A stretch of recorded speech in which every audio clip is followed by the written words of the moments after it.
You know that feeling when the day ends and there's a quiet sense inside that you didn't quite live it the way you wanted to?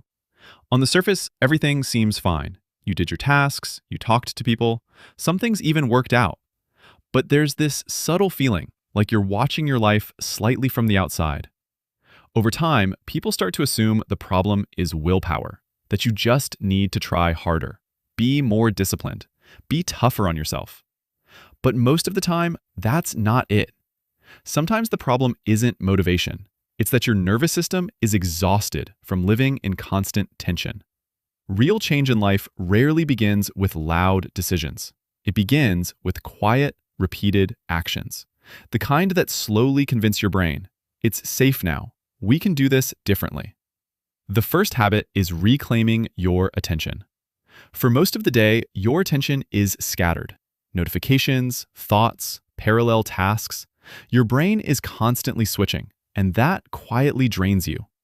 When you spend even 10 minutes doing one thing with full presence, you're not just becoming more productive. You're sending your nervous system a signal. I don't need to stay in survival mode. After a few weeks, this feels like inner space, like your mind has become slightly quieter. The second habit is consistent sleep. Not perfect, not optimized, just regular. The brain interprets predictability as safety. When your schedule is chaotic, your body stays on alert. But when you go to bed and wake up around the same time each day, it's as if you're telling yourself, there's no danger. Over time, this reduces internal tension. The third habit is movement, not for your body, for your nervous system.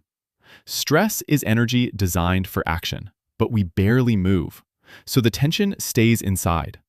When movement becomes regular, the brain links anxiety with release. You begin to feel steadier. The fourth habit is reducing informational noise. Feeds, short videos, constant stimulation overload your dopamine system. At first, silence feels boring, but over time, sensitivity returns. Simple things feel satisfying again.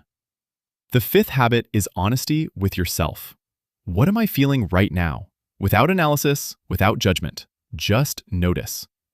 Emotions stop feeling like threats. They become information. You're not broken. This was simply the way your nervous system tried to protect you. Sometimes 30 days is the beginning of self-trust. You made yourself a small promise and kept it. And maybe from that moment, life begins to change. Not dramatically, but deeply.